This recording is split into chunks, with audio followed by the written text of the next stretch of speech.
And thank you for joining us on a Saturday morning. Um, so we have a very special webinar planned for you, and and this is especially for students from the Philippines and Vietnam. Now, while we wait for more of you to join, we'd love to know where all you are coming from. I'll just talk to you a little bit about what we're doing here today. So I'm sure all of you are still sort of hoping to, work towards studying in Canada. And the pandemic has, of course, brought about a lot of changes to, your plans. And but we're here to let you know that your dream can still be realized, and it can be done at the University of Victoria, a very, very amazing institution. I also had I was able to visit the campus a couple of years ago, and I thought it was a very enchanting place.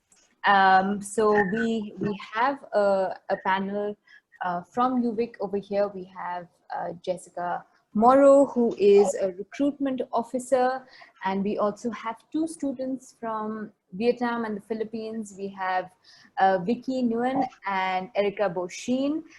Thank you all for being here today and joining us, because I know this is very late for you on a Friday night. So it's very nice of you to make time and do this for us. It's our pleasure. We're very happy to be here. Great. So I think we have a couple of attendees. So this is what I wanted to ask all of you just before we begin. Where exactly are you joining us from? So I'm going to quickly do a poll. Are you joining us from Vietnam or the Philippines? If you could please share, vote for your country. That would be good. Okay, I think we have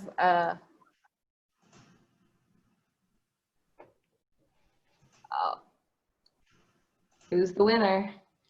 Philippines. So we're still waiting for participants from Vietnam, it seems like. But great, thank you all for joining us from the Philippines. Maybe the internet is down in Vietnam. Yeah. It happens sometimes. Yeah. But that's great. So what we'll be talking to you about today is about undergraduate programs, the application process, all opportunities available for international students at University of Victoria. Couple of house rules before we begin in earnest. For the initial about 40-45 minutes, we'll be interacting with UVic representatives. There'll also be a presentation that Jessica will be walking you through with, and lots of lovely pictures of the campus that she'll be sharing. And then we'll speak to Vicky and Erica. Post that, we'll be taking in your questions. You'll see a chat icon at the bottom of your screens. Please share your questions over there, and we'll make sure that we answer them in the second half of this webinar. So please listen in, and we'll definitely get to your questions in a little bit. Now, before we again start, tell me an interesting question. I don't know how many of you have actually researched UVic or not, but could you tell us, let us go. Could you tell us which province Victoria is in? So, Canada, as you know, has 10 provinces and 3 union territories. How many of you actually know where Victoria is located? We're starting with a pop quiz. Wow, this is a tough webinar. Okay, few more seconds. Please share your answers with us. Take a guess. If you're not sure, just take a guess and let us know where you think Victoria.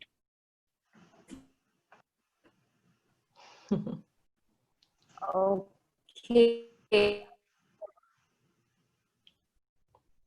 Ending and sharing the results with all of you. I think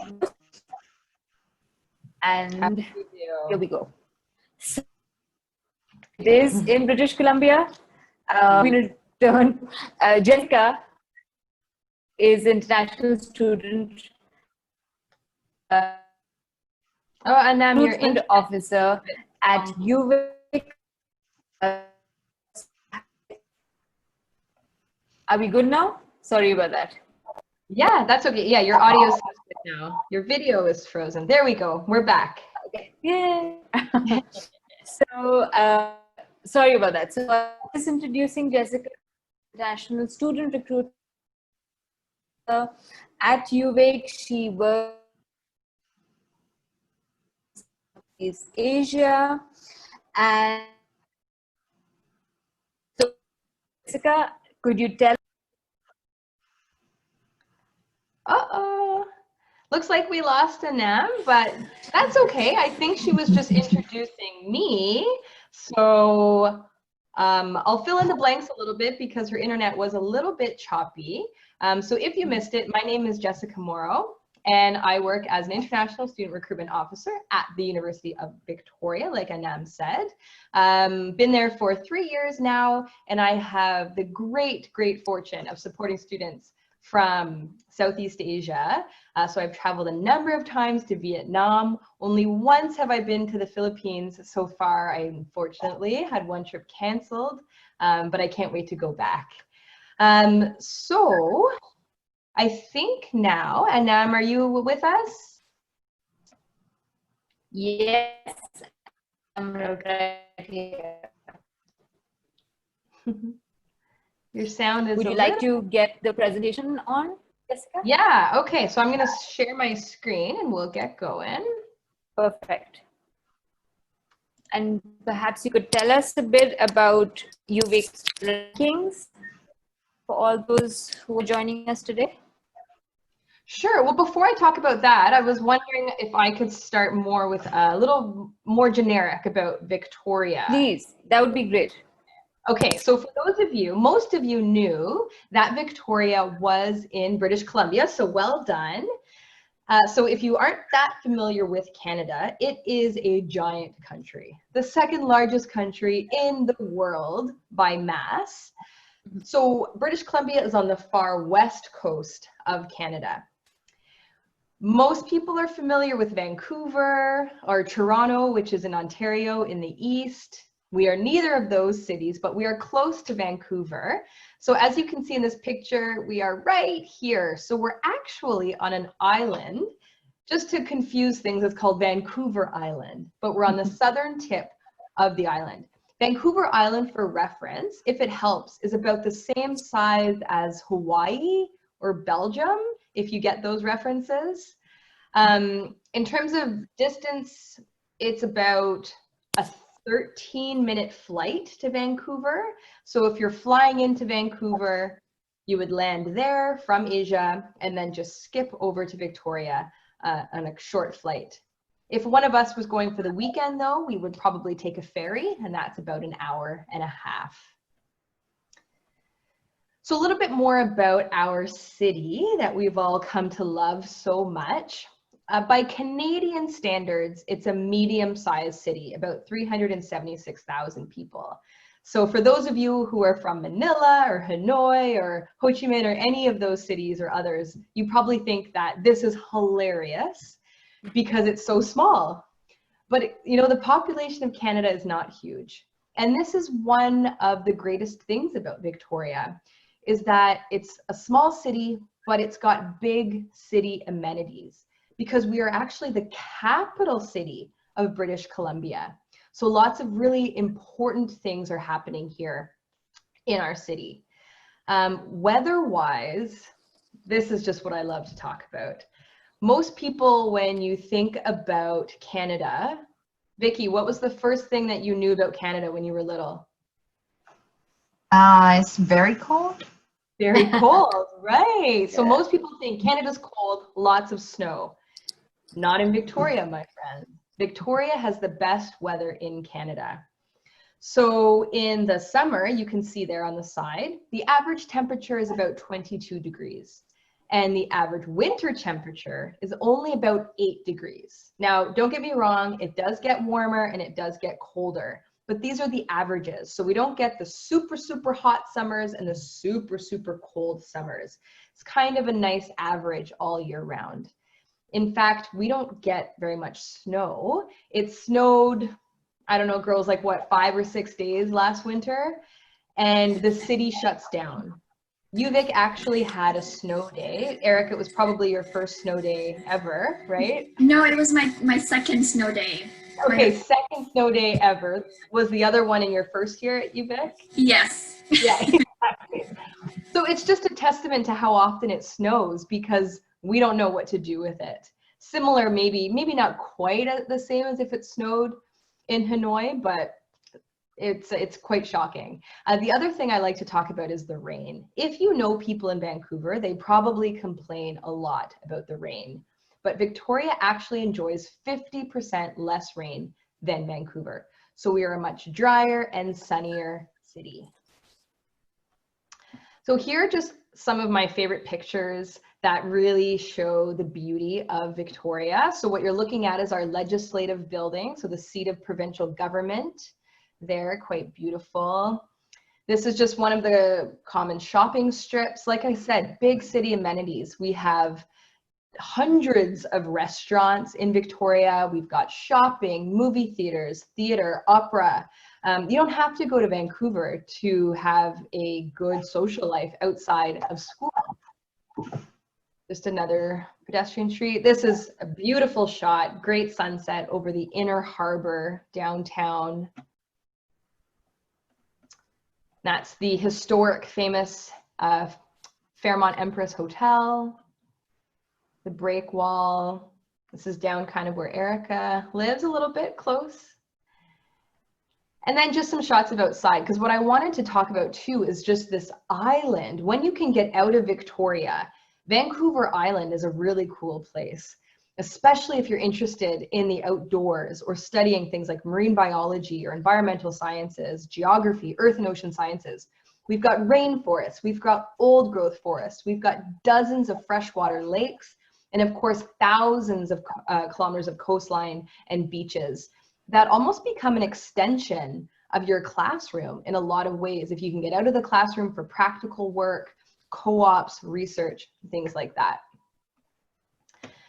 Okay, so before we talk about rankings, the last thing I wanted to talk about was just this campus where Erica and Vicky used to spend a lot of their time studying and socializing, I hope as well.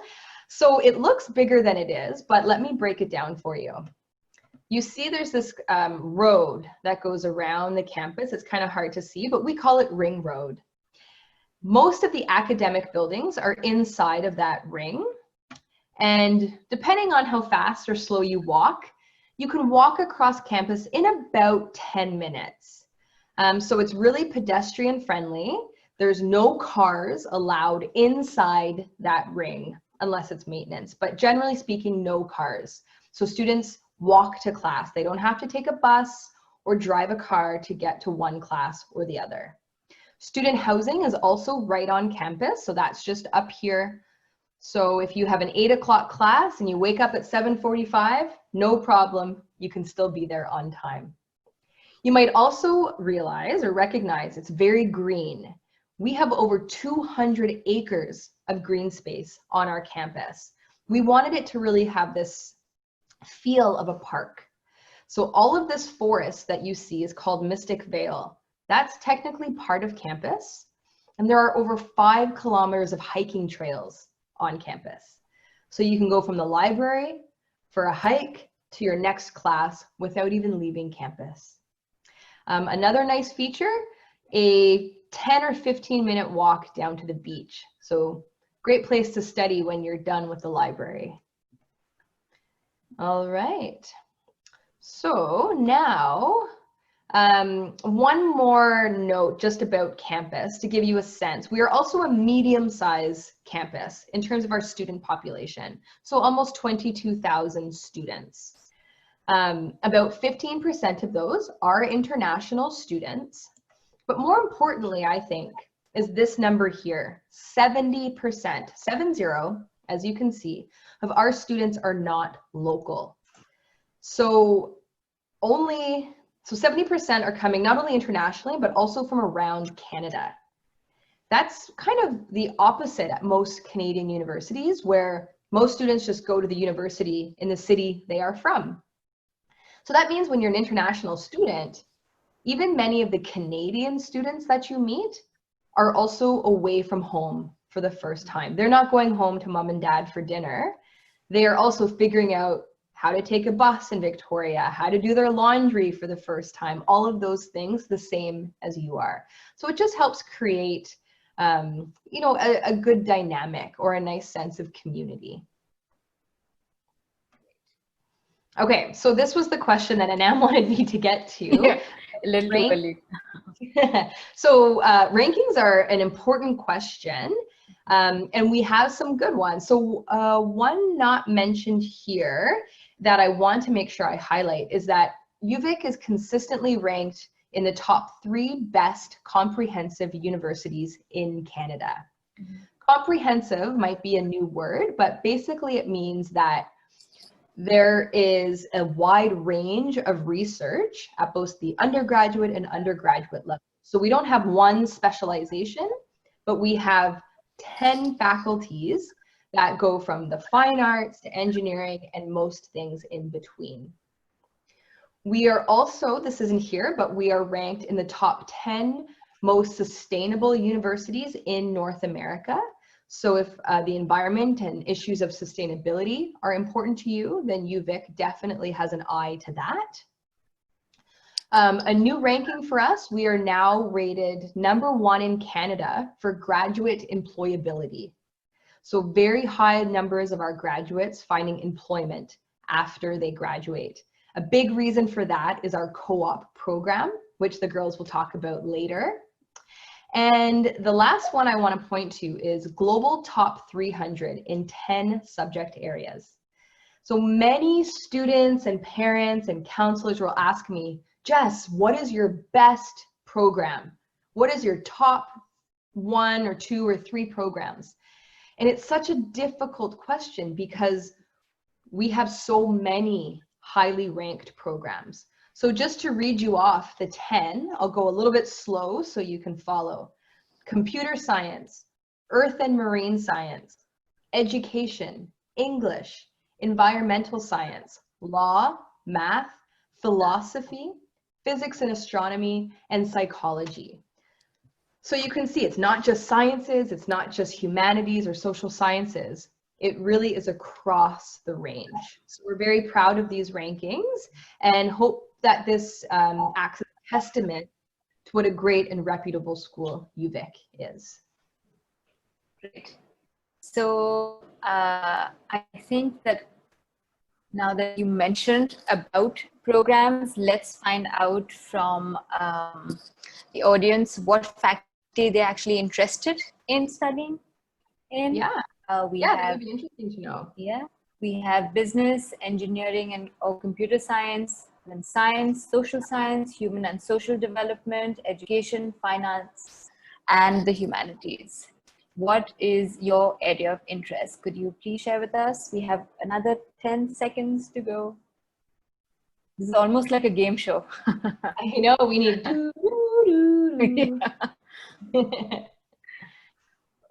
Okay, so I am going to end the poll and share the results with everyone. Okay, so the most popular is engineering and computer science, followed by business, social science, humanities, and sciences. Okay, that's good to know. Yeah. So taking that into account, could, Jessica, could you tell us more about programs at UVic and, how students can sort of apply to them? Yeah, absolutely. So we do have what we call faculties. And if that's a new word for you, a faculty is basically like a high-level subject area. And then the programs are under the faculties. So a faculty would be science. And then under that would be biology, chemistry, biochem, physics, astronomy, all of the programs. But on this slide, what we've done instead is grouped our programs into areas of interest. So if you are interested in environment and sustainability, we have a number of courses there: education and family, business, economics, law. But I just want to, I wanted to show you something on our website. We have a brand new website this year that I think is going to be a really great tool. So on our website, you can see all of our programs. Can you guys see, Vicky? I can see your face. Can you nod if you can see my program, the website? Great. Yeah, I can see. Organized by area of interest. So maybe you don't know what you want to study, but you know you're really passionate about the environment. Then we'll tell you these are all programs that have some element that addresses environment or business, for example. Or you can just search by program or by faculty if you know the faculty. So I'm just going to quickly show you one. Let's go to biology. So this page will have everything you need to know about our biology program. So it'll tell you it's a Bachelor of Science, a bit of a description about the program. If there's co-op, again, we'll talk about co-op later. Some areas of focus. So if you are a biology student, you can focus in forest, marine, or neuro. We also list some sample careers that you might be interested in. So maybe you know you want to be a veterinarian. Then you can work backwards and check out biology, some sample courses. And then depending where you're from, you can adjust your admission requirements. So I can say I'm an international student, I'm a current high school student, international, and I'm doing the IB diploma. Then it will show me these are the required courses, and this is how many points. Similarly, you could have picked Vietnamese or Filipino. Scholarships, English language proficiency. So this is just one page with everything you need to know. Okay, I'm going to go back to the presentation. That's very useful. Yeah, I think it's really good for research because there might be some programs that you haven't even thought about yet. Right. So you can search through that and get some new ideas. Like, I don't think I even knew what anthropology was when I was a grade 12 student. So maybe some of you don't either. And maybe it's your dream program. Who knows? Yeah. All right. So, yeah. Do you like to also talk about fee? Because I think that's something on everyone's mind. Anything else that you'd like to add about, you know, programs and applications? Sure. So I think you're a bit choppy, but I think you mentioned tuition fees. So let me hop to that. Okay, so tuition. So if you are an international student, so don't have permanent residency or Canadian citizenship, then you will have to pay international tuition. So for most programs, there is an exception for engineering. This is all quoted in Canadian dollars. So about 25,860. Now we don't charge by term, we charge by program, or by course, sorry. So that is assuming you're taking 5 each term, so 10 courses. So if you want to know how much one course is, then you just divide by 10. Books and supplies, that's something that will be different every year and for every student. But we wanted to just put it there so that you and your family remember that is something you will also have to pay for. And then student fees. This is also going to be mandatory, but student fees include great things like your bus pass, extended health care. So that would include your eye care, your dental care, prescriptions. Maybe you want to get a massage, things like that. And then we also quote the cost of residence. So we have 3 types of residence rooms: single rooms with a meal plan, so you don't have to have a roommate; a double room, so if you maybe want to bring your best friend with you to UVic, you can live together; and that also comes with a meal plan. Or we have these cluster rooms, and a cluster is like an apartment style. So 4 separate bedrooms with a shared kitchen and shared living room. There's no meal plan because most people in cluster want to cook for themselves. So if you are a good cook, maybe you want to live in cluster, or if you have dietary restrictions or food allergies, then cluster is a good option as well. So all in, if you had a single room, tuition, fees, you're looking at about $48,000 Canadian if you are doing 10 courses. Great. Back to you, Sam. Thanks, Jessica. I think dividing it into all these categories, that's really helpful. So what about eligibility for programs? And I think English language requirements are quite important for some of these programs. Could you tell us a little bit about that? Yeah, English language proficiency, always a big question. So there are many ways to meet English language proficiency. First would be to be a native English speaker like me. If you're not a native English speaker though, if you're doing IB or AP or A levels, you can meet it through your English with a 4 on AP, a 4 on IB, or a C on A levels. But more commonly, you'll probably write an IELTS or a TOEFL. So that would be 6.5 with IELTS and 90 with TOEFL. For students, especially in the Philippines, because this is a lot more common, if your high school is English, the medium of instruction is English, you can submit a school profile and a letter from someone at your school, not a best friend, maybe a counselor or a principal, indicating that you've attended that high school for 4 years. That can also meet your requirement. If you test slightly lower at a 6 or a 79 in your TOEFL, you can earn a conditional offer of admission. So that means if you still meet the academic requirements, but your English is low, we will admit you, but you have to either rewrite your test or take part in what we call UAP, University Admission Preparation. We offer a 4-week course in August, so it's condensed.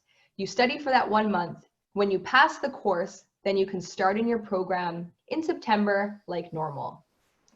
Even more, if you're a little bit lower, closer to a 5.5 or a 71, we have this excellent program called Pathways.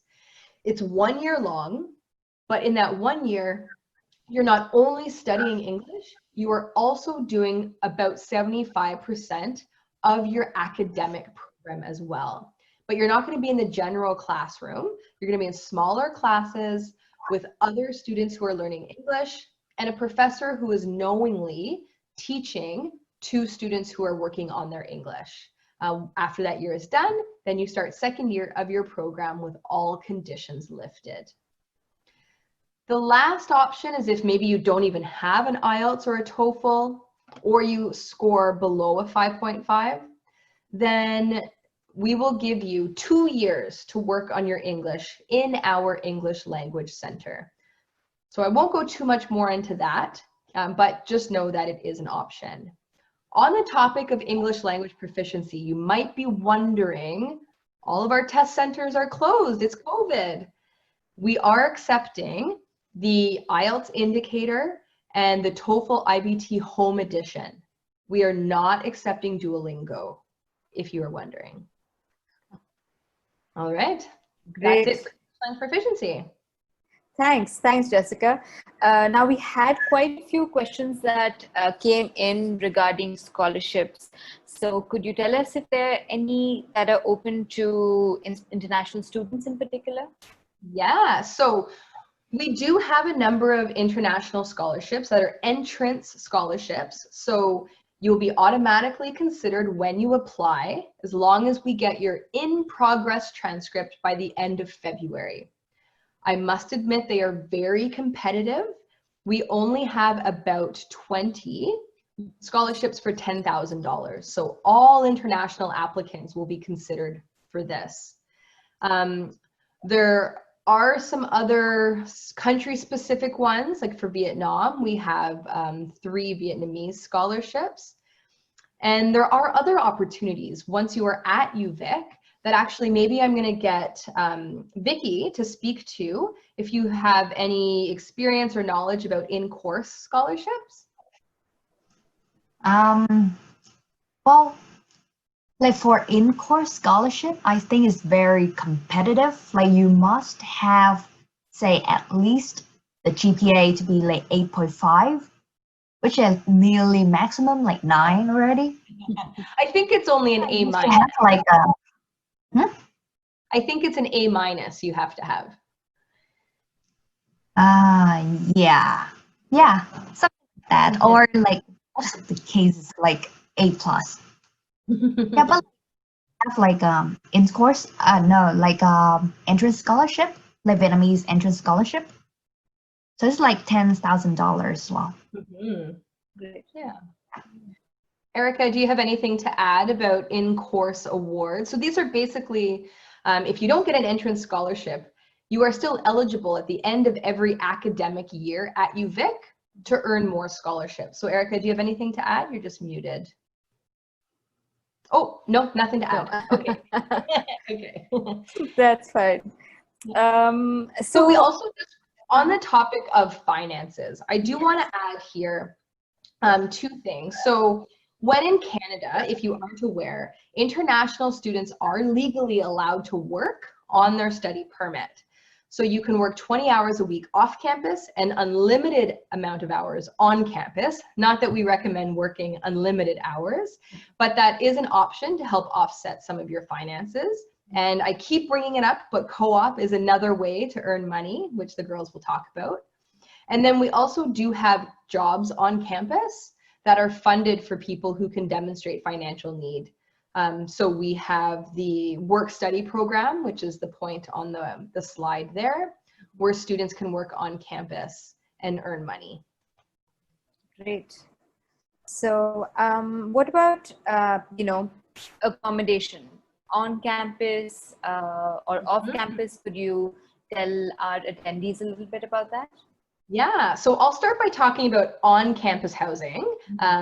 I know a lot more about that, and then I think I'll get the girls to talk about their off-campus housing experiences. So, like I said, we do have housing on campus. Typically, what I'll call in pre-COVID, we did guarantee housing for every first-year student. However, with COVID measures, we have had to limit the occupancy, so how many people can be in residence. So what we did this year instead is we have a first-year student priority. So of all the students that apply, the priority for spots has gone to first-year students. We don't know what 2021 will look like yet. I don't think anybody in the world knows what 2021 will look like, unfortunately. So we don't know what the situation in residence will be and how many spots we have. But for students who apply, if you're in first year, then you will have priority.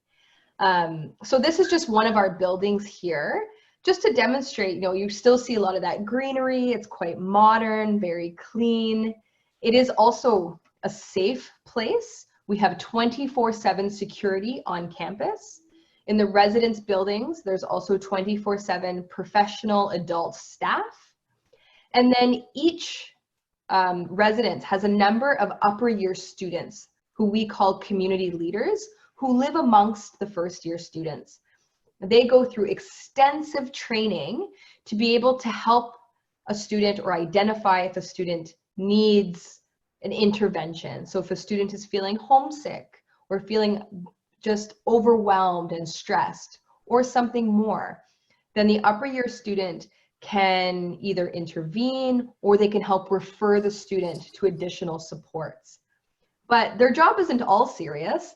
They're also organizing events and activities. So maybe they're organizing pizza nights or movie nights or group hikes, things like that, to make sure that people are meeting each other, interacting, and then it really does feel like a home away from home.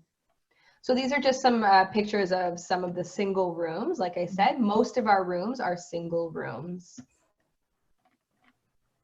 The last thing I'll mention is these communities. So when a student applies for residence, they can indicate 5 preferences.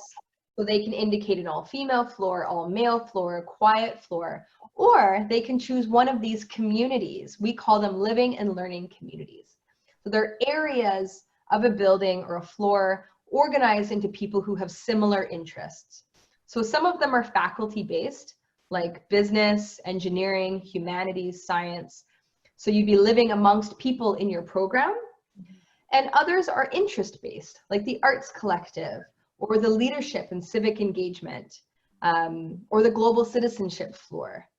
So it's just a way that to ensure that you're going to be living around people who at least have something in common with you. So both of our guest students, Erica and Vicky, lived off campus. Actually, Erica did a homestay. So why don't we start with Erica? Because homestay is also an option if you don't want to live in campus, but you're not quite ready to live on your own. So Erica, what was that like? What was your situation? Well, the homestay that I was assigned to, because you are matched with a homestay, you know, like people in Victoria. So I was put in a Canadian couple, and they are just living by, you know, just 2 of them, and then their kids are gone. So they decided to have international students over. And that's very common in Victoria, as I've observed, that people who live just, you know, by themselves, or just like 2 people in the house, they have students over and they enjoy doing it. And I was placed in Cordova Bay, so which is a bit far from campus. It was very great. I was assigned to a Canadian couple, and then I lived there for about a year, and then I decided to move out and move to a closer place, closer to campus. And how did the food work, Erica? Did they cook for you? Did you cook together? Yeah, we do things a lot together. So since it was like my first time here in Canada, they took me to different events and places. So it was around actually this time of year that I arrived in Canada, September 2nd. And the day after that was Labor Day. So yeah, and so we went to downtown to the Inner Harbor, and we watched a live band there, and it was really nice. And then we also went to different places in Vancouver Island. We've explored like pumpkin patches during Halloween. And yeah, different activities. They cook for me as well sometimes not. It depends on your arrangement within the house. Okay. So yeah, they're very helpful, and they're very welcoming. Okay, so it's something you would recommend then? Yes, very much so. Okay. And so Vicky, you just got an apartment when you landed in Victoria. Do you want to tell us a little bit about your process? Was it hard to find a place? Did you like living alone? Did you have a roommate? Yeah, so when I was in Vietnam, like I already arranged a place here through my cousin, because my cousin lived in Vancouver. So when I moved here, I lived in my cousin's friend's house. And they're really Filipinos, and they actually like residents here already. So I lived there for I think 2 months, and then I decided to move out because it's just like a temporary place. Yeah, okay. So I moved out to I think homestay, but actually like I just stay with a Canadian, and like only me and that lady. Let's see. Yeah, that lady is really nice because I didn't know how to cook, and then she taught me how to cook. Aww. And then took me to several places in Victoria. Yeah, it's really cool. So I stayed there for 1.5 years, and now I moved out to an apartment. So now I live with my friend, and yeah, I think it's more independence to live in an apartment. Mm-hmm. Like yeah, live in a homestay is very cool too. Like if you are like first year or something, like go live with a Canadian, and then you will know a lot about Canada and Victoria. Yeah, that's really good advice. So it's like both of you kind of took the step to living independently. You didn't do it right And I'd away. like to add some information. The benefits of living in homestay is that you make new families, literally. Like, and they, even up to this day, they still have in contact with me. My host mom just visited me just earlier today. They gave me, yeah, because they gave me an article that they said they were, sorry, hold on. Maybe it's her Canadian mom checking on her. That was my phone. Yeah, she just visited me earlier today because she had to give me an article that she reminded me of. That she was so sweet. And so that's another benefit in staying in a homestay is that you make new relationships and families. And I basically was introduced to their whole family, extended family. So yeah, that was really great. Oh, okay. So that's good. Thank you for the insight. So great. I know now, Jessica, you mentioned about, students' expectations for next year, taking the COVID in mind, where to stay or not. But more importantly, let's sort of find out what intake they're actually looking to come to Canada in. Is it for January? Is it for May or September? Could you all share when you would like to study at Victoria, so that Jessica can give you some more insight about that? Oh, great. So I think, we have everyone looking to go a year later in September 2021. Okay. That's great. I mean, so Jessica, could you tell us about any COVID measures that the university is taking on? And I know there were a lot of concerns about, is it safe, under the circumstances? Yeah, I mean, like I was saying before, it's really difficult to predict what will happen in September 2021. If I could predict it, I would be a very rich woman, but I'm not. So I can tell you right now, UVic for September and the January term will primarily be online. So lots of our international students are studying from home. We're offering both live lectures and some that are recorded so that students can watch them in their own time zones. So that's what's happening right now. Very few students on campus. We're trying to really limit the interactions on campus. 2021 September, not sure yet.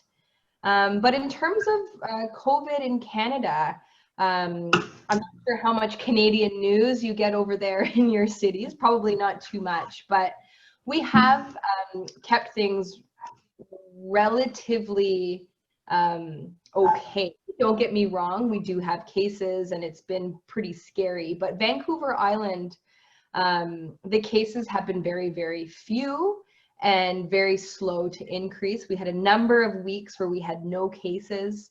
Just recently, there's been a few that have popped up on the South Island. But generally speaking, it's been managed quite well. In Victoria, people are taking it seriously, taking their precautions. So we're hopeful, which is all we have right now, is hope and a prayer that by September 2021, we're back in class. Right. There's not really much more I can say to that at this point. Updates will be on the website as we make decisions. Great. No, thanks, Jessica. I know you've covered a lot in this presentation, and we'll come back to you for more questions. But I thought now we can turn to Erica and Vicky and get some student insight from them. Now, could you, well, Erica, could you tell us a bit about yourself and how you found yourself at UVic? Hi everyone. My name is Erica Bochene. I am from the Philippines. I am originally from the South Port, Davao City. I came here and I'm taking psychology right now. I'm going to be in my third year. I came here last 2018 and I discovered UVic through the wonders of internet. So it was really my dream to study abroad. Even when I was like in high school still, I really knew that I really wanted to go and study abroad for university. So I've decided to do some research and then I found UVic. And there are like a few reasons why I chose UVic. So top reason would be the weather. So I'm from the Philippines. I'm from a very hot country. So I cannot survive in a very cold east side of Canada. So UVic has, as what Jessica mentioned, has the best weather in Canada. So that's why I chose UVic. But I could have gone to UBC, right? Because Vancouver is good. UBC is University of British Columbia in the mainland Vancouver. But I chose UVic because UVic is a perfect size for me. It's not too big, it's not too small. It's just perfect because I didn't want to get myself overwhelmed and I didn't want to get myself cooped up in a really small campus. So UVic was really perfect.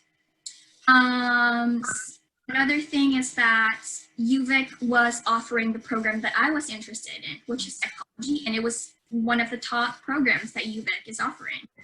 So that's it for myself. Thanks, Erica. You're welcome. What about you, Vicky? Could you tell us a little bit and at UVic? Yeah, sure. So Erica, introduction is really good. My introduction is not.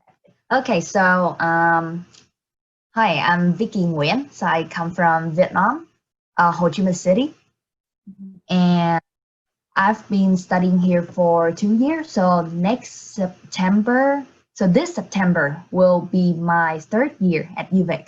So I'm studying computer science. Let's see why I found UVic. So there are many reasons why I chose UVic. So I did a lot of research about top university for computer science with the affordable tuition fee, and then I found UVic.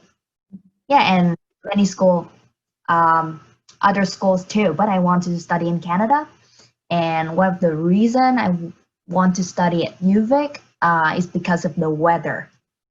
So Victoria has a really warm, nice weather, so I like it. Wonderful. Yeah. So, so I guess both of you found the program of your choice at Victoria, but it's also the environment, the climate, and the size of the place that had an impact on your decision. So UVic has a lot to offer.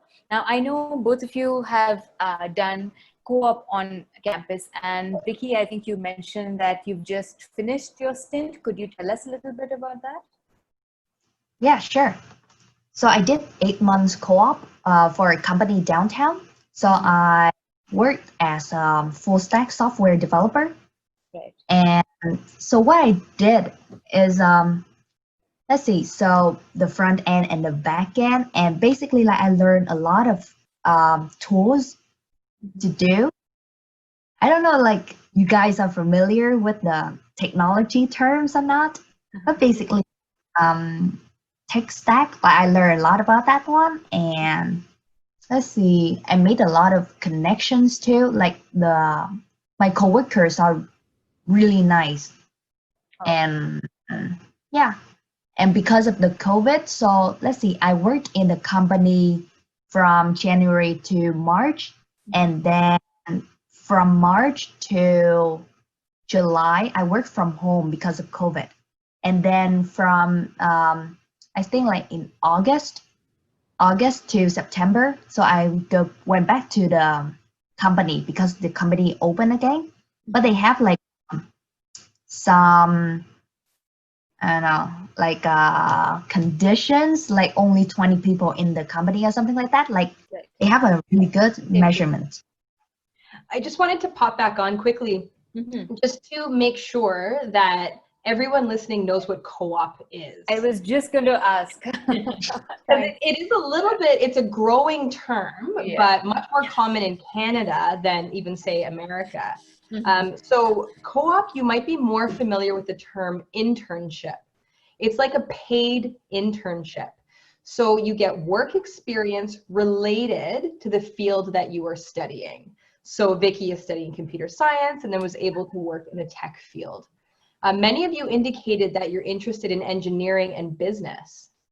We think co-op is so important for engineering and business. It's actually mandatory, a requirement for graduation. In every other program, or most every other program like psychology, computer science, even the fine arts, history, it's an option. So co-op is one of the most important things, I think the girls agree, that you can do through your education. And Vicky kind of alluded to it. You're getting really great experience, but you're also creating a network of people who can be mentors, who will teach you, and maybe even the people who will hire you after you graduate. So UVic has one of the biggest programs in Canada. We've been doing it for over 40 years, so it's also one of the oldest programs in Canada. Almost 40% of our students do co-op because it is just so valuable. Okay, so now that I've done what I want to add, I want to add one more thing. Yeah, so for computer science, it's optional, but I highly recommend that you do the co-op because you learn a lot of things that the school doesn't teach you. And I also know, like, when I worked there, there was another co-op. There are two of us, like me and another guy. And he was in his 4th year. And after his co-op, he was hired by that company to be a full-time employee. Great. Thanks, Vicky. Erica, would you like to share your experience? Well, basically, I haven't really started my co-op yet, but I was about to, then COVID happened. Right. Yeah, so I had a plan initially that I would start co-op on the later year of my 2nd year, but then again, COVID happened, and so I have delayed it to this, my 3rd year, so. Yeah, but I totally agree to what Jessica and Vicky said, because I know a lot of friends that they have like higher year friends that they take in co-op or internship, paid internship. They really recommend it. It's a really great experience. It opens a lot of windows and opportunities and for the future. And yeah, I think it's just really great. So yeah. Totally. Okay. Erica, when was your co-op going to be? Did you have one lined up? I had 3 for a potential co-op work, but then I couldn't really. I had to travel for it. I had to go places. Okay. So yeah, it was one in Vancouver, and then one in Victoria, and then another one in still in Vancouver area, but not in downtown. So I couldn't really risk the traveling. Yeah. And so I just had to delay it for now. Okay. And I also just want to add, because you've talked about, so Vicky, you did yours local. Erica, you had the opportunity to go to Vancouver. Students can also do their co-ops internationally. So about 9% of our students actually go international. So some of those are students going home. You know, so maybe if you wanted to go home to Vietnam for a summer and get a job there, or maybe you want to go live somewhere completely different, like Germany for a term and do a co-op there, that's also an option. So co-op is also a way not only to get experience, but to live and experience different cities as well. Great exposure for sure. Right. Erica, I'm sure there are a lot of student services available, on campus at UVic. Could you tell us a bit about that?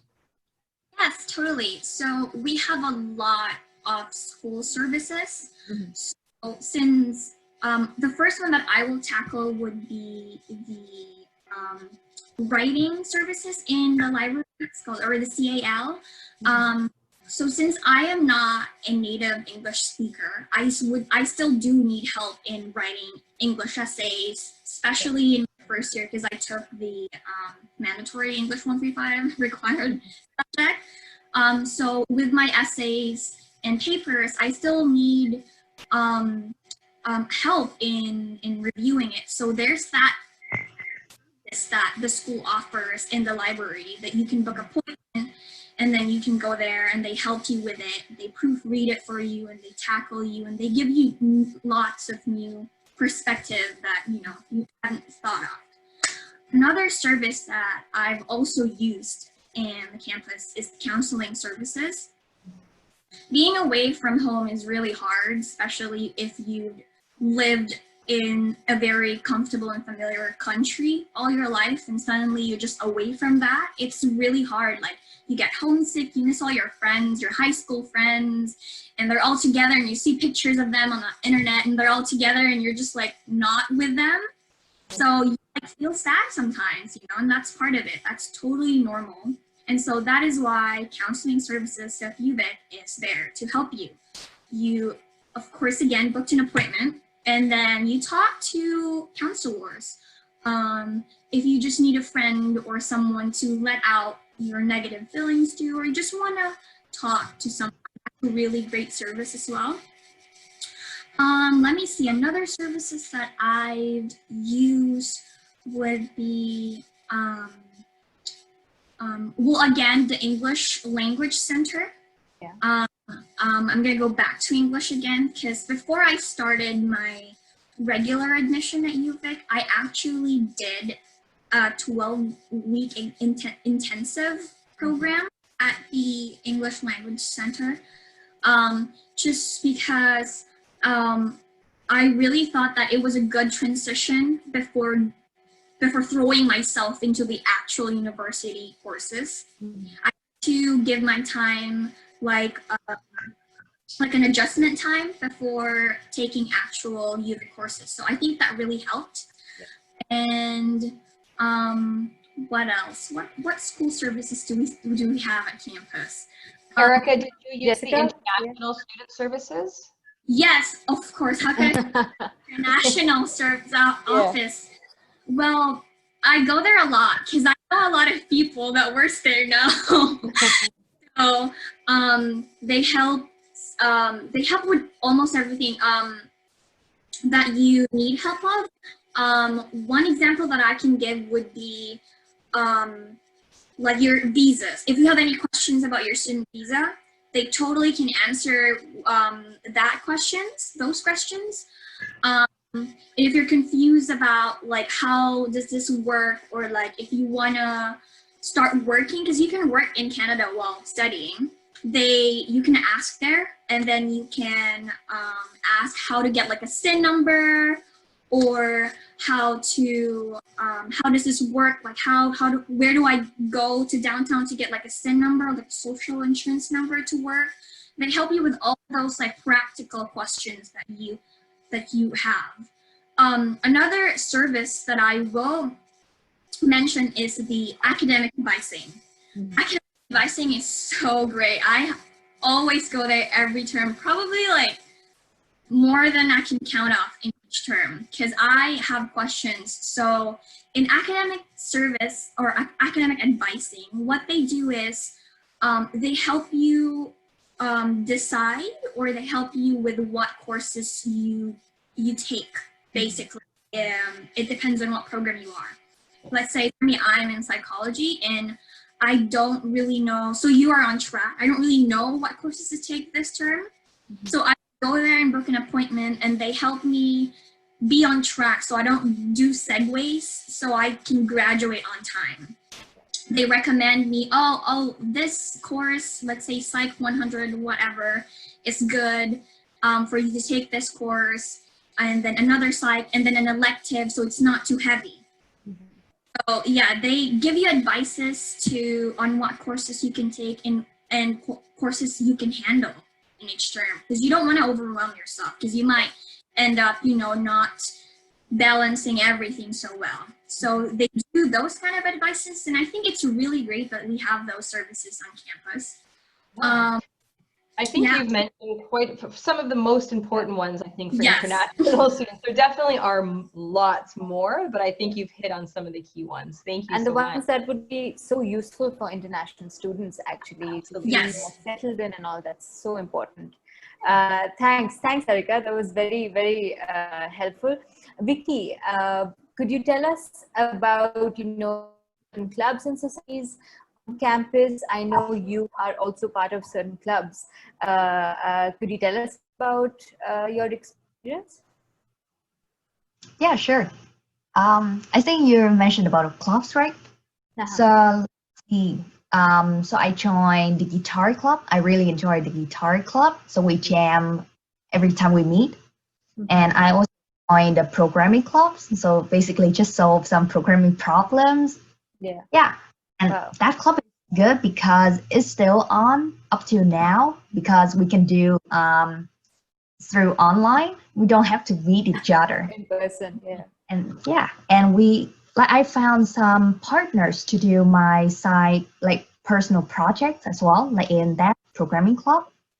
And I also joined WEX, which is Women in Engineering clubs. So it's not only about women. So guys can join that clubs too. Like just talk about programming and like tech industry. And we also review session for 100 courses, like first year level. And let's see, I also joined the Aikido club. Aikido is like a part of Vikes. It's like Aikido is like a type of martial art, like Japanese martial art. Yeah, it's good to do some exercise after school.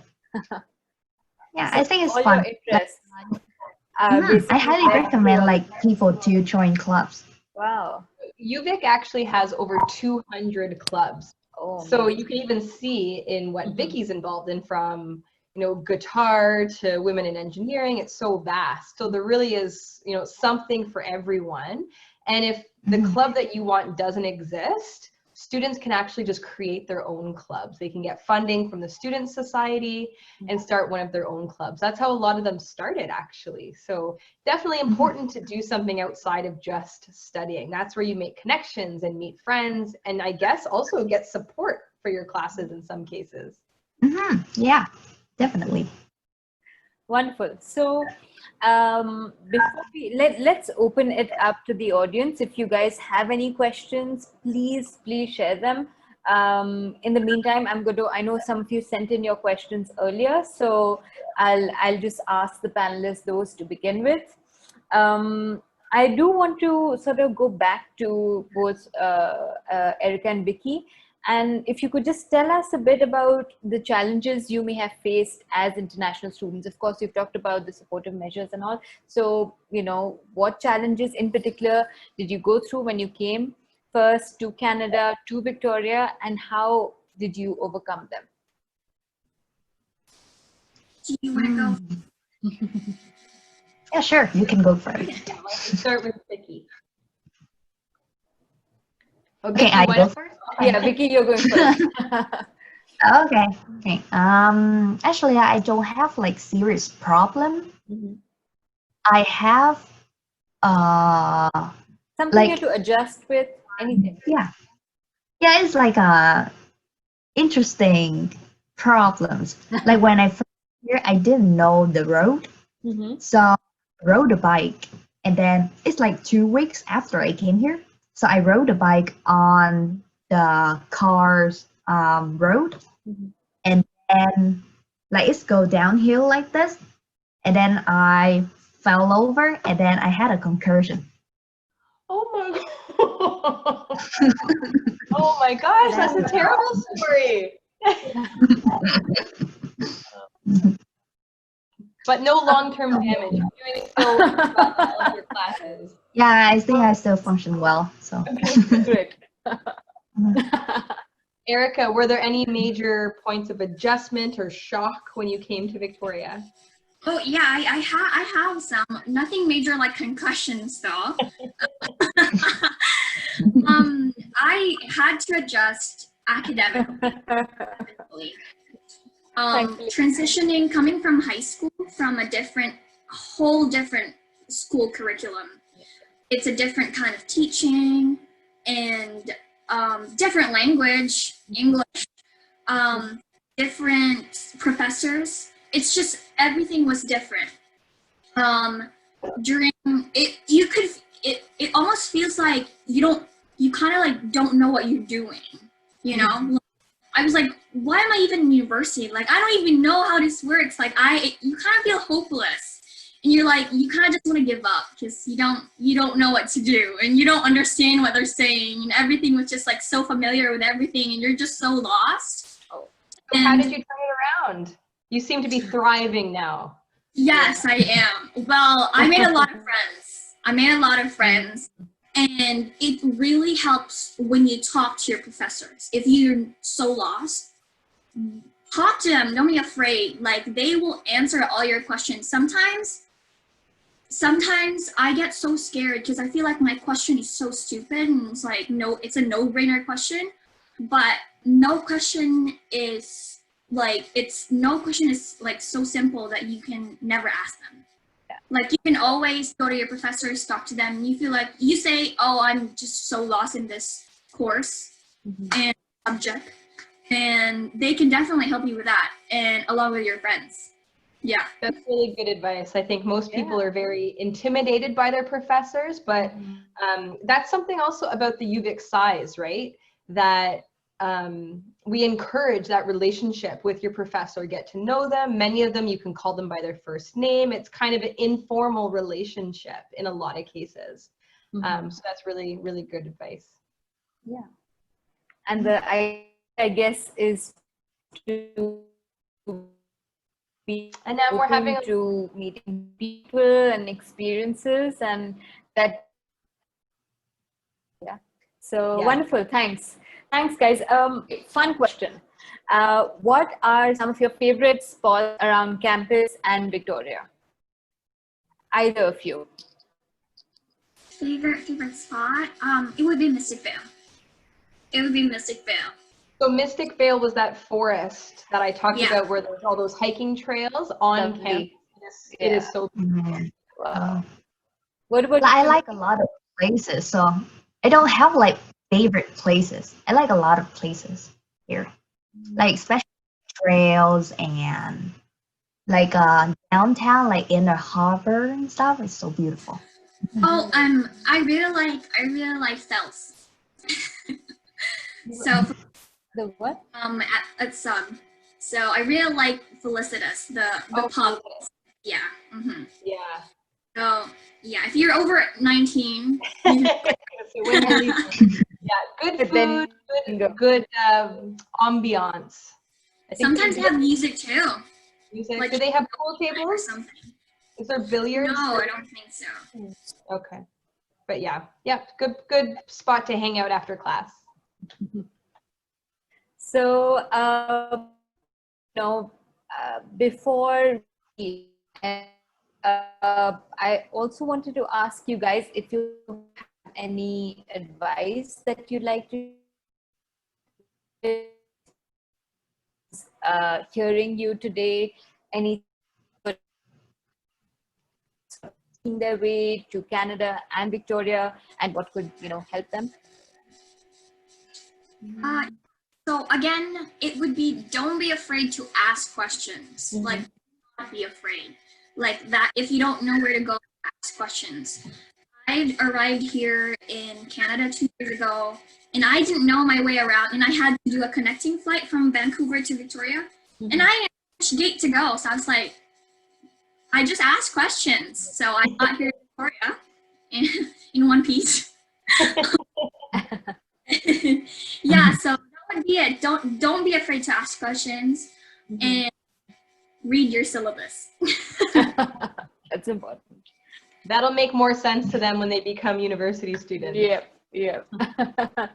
Any advice more specifically about when a grade 12 student is applying to university?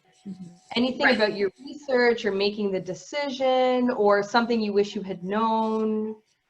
Did you work with an agent? Like what made it easier or harder on you? Do you want to go first, Vicky? Yeah, sure. You can go first. I can go first? Okay. Yeah, you can go first. Okay, I'll go first. Yeah. So I didn't have any agents or anything. I did everything by myself, and of course with the help of my parents, because I wanted to know the process. I wanted to be the first person to read the information that I wanted to receive firsthand. Yeah. So I think that's another advice when you're applying and just doing research on your own, or like just choosing different programs or university for that matter. Do it by yourself, because if you know the process, you get familiar with it and you know the ins and outs. Another thing would be another thing for application, or like just registering or enrolling, would be just read click all the links that you can click. Because if you click this link and then there's another link, click that again, and then you just read more information that you can, so to yourself to store those information. It seems so simple, but you're right. I love that. Click all the clicks. Buttons. Yeah, because you think that it's just there, and you sometimes miss informations, like simple things, like let's say like requirements for English proficiency, that you didn't even know that there's like a band that it requires like a 6.5, and if you don't get that, there's some interventions that a UVic can offer. So the small details that you need to pay attention of are really important. Great. Vicky, did you think of anything? Yeah, sure. So I did a research by myself too, and I actually have an Excel files. So I list all row, and in that, like computer science ranking stuff, like top something. So because I want to target Canada, so I just look up school in Canada, like the rank you prefer, like top 10 or something like that. And then like the weather, and then tuition fee, scholarship, and stuff like that. Like you have some criteria. And then and then there's some like 5-6 school or something that I like. And then I went to study abroad fair or something. I went to a lot of fairs, and then I talked to those representatives from those schools. And then so I did a research about that, and then I chose UVic because I met a representative from AIT, and then I talked to them. They know the process, so I just connect to them. Yeah.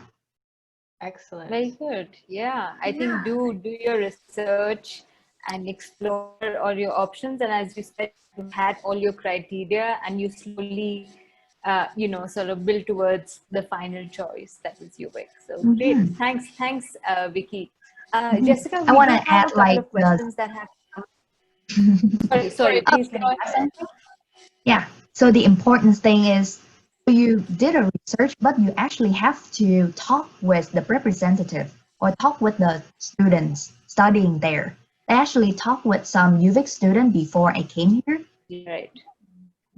Yeah, so that's actually a good point, because as part of the follow-up for any students who want, I'm developing a database of students, and Vicky and Erica will be on it. So we will have an opportunity to connect if you want to speak with Erica or Vicky. And a lot of the international students I work with also speak the local language.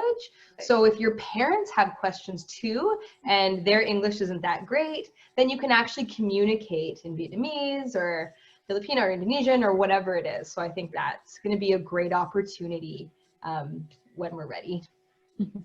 Right, girls? Yes. Yeah. Cool. So Jessica, question for you. Yeah. We have Xavier who's asking us, how will the online system affect accessibility of the services that have been mentioned, as well as office hours?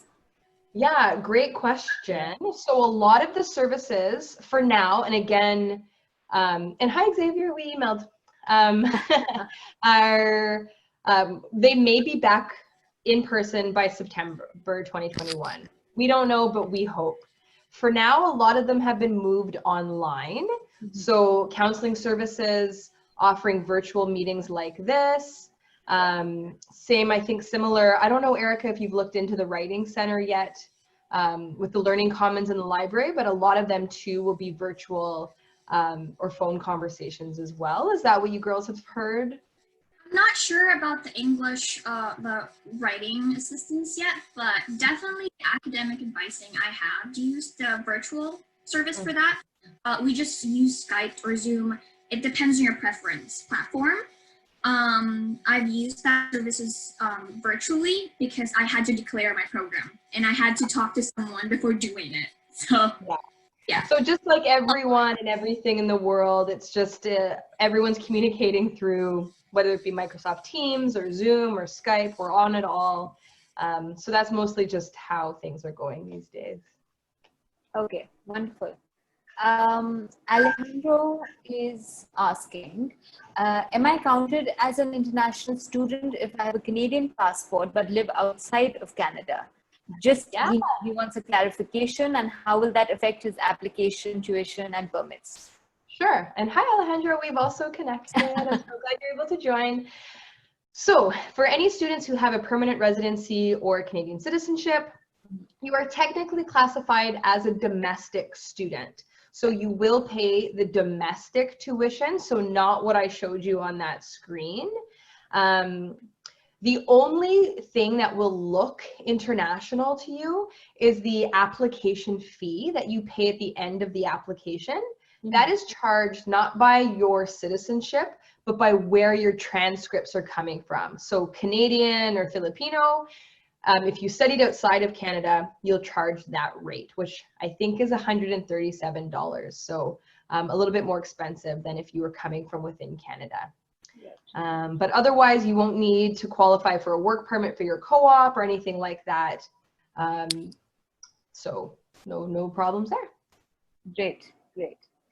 So we've answered those. Now we have someone who graduated in 2019 from high school and is currently studying at a university in their country. Could they enroll in an undergraduate program at UVic, because they, have shared, they're very interested? Yeah, great question. So we would classify you as a transfer student. So depending on what program you're thinking about, as we mentioned, I think earlier, we do have 3 entry points for most programs. So anything in the science, social science, humanities, computer science, and a couple others, you can start in January 2021 if you wanted. But if you're thinking September 2021, what we do is we evaluate you on your most recent year of university. We no longer look at your high school. So for most people, yay, that's good news if you didn't do so well. So for international students, it's typically a B, that's B for Bob, in your most recent year of university. Depending on the program you're interested in, there might be some specific course requirements, but we can connect after the webinar if you want to go more into your personal scenario. But essentially, yes, you can transfer. And once we see that you've met the academic requirements, we will look at your transcript course by course by course to evaluate for transfer credit to see if you can bring any of that credit with you to UVic. We can recognize up to 2 years of transfer credit, because to earn a degree from us, you have to do at least 2 years at UVic. That's a lot of information, but hopefully that made sense. That covers it, for sure. Thanks, Jessica. So any final words that you'd like to, share with everyone? Parting words, girls? Go Vikes. Best, Yeah, best, I joined best some thing about activities. UVic, like one favorite Yeah. thing about UVic, just go. Just make friends when you get here. Great. Vicky? Clubs. Club. Like join some clubs. Mhm.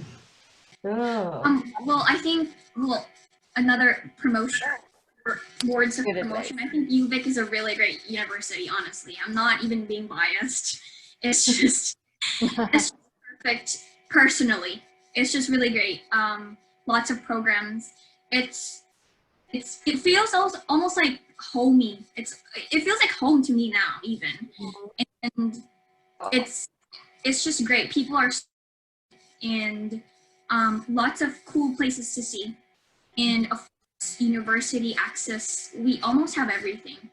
We even have theater in our campus. Do you even believe it? I remember that. So Jessica, when I come on campus 4 years ago and we were driving in and I saw a deer cross the road, I was like enchanted. I was like, this does not happen anywhere else in the world. Yes, we have lots of wildlife. Amazing. I know. Yeah. Well, my final word was going to be community. So kind of on par with what the girls said is that, given the size and the weather and the opportunity to get involved outside of class, it really does feel like a community. Even as a staff person, my connection to the students that I'm meeting and the other staff and faculty that I work with. It's a great place to work and to live. And I think I am biased, but it's for a reason. Yeah. Wonderful. Thank you all so much for taking time out on your Friday night to do this. I think this has been very inspiring also for those who've been listening in. You've given some great advice and a lot of good insight and knowledge about UVic and what sets it apart from other institutions in Canada. So all those of you, thank you so much for joining us. If you missed out something from the webinar, don't worry, we have been live streaming this on Facebook, but we will also be sharing a link on YouTube where you can catch the whole webinar. There will be a follow-up once you close the window. Please share your feedback with us. Let us know if you want to have further interactions with UVic. We'd love to arrange that for you. And, and take care. There will be some follow-up emails with more details on how you can get in touch with Jessica as well. If you'd like to perhaps get in touch with Erica and Vicky, if you guys are comfortable, if you'd like to share your experience, with students listening in, that would be great. And yeah, so that's it. I hope you all have a great weekend. Thank you again for being here with us. I think it's been a very, very great interaction. But take care, stay safe, and see you again. Yeah, thank you so much. Have a great weekend, everybody. Thank you. Guys. Bye, Thank everyone. you, Vicky, Erica, Jessica. Bye, everyone. Thanks. Bye-bye.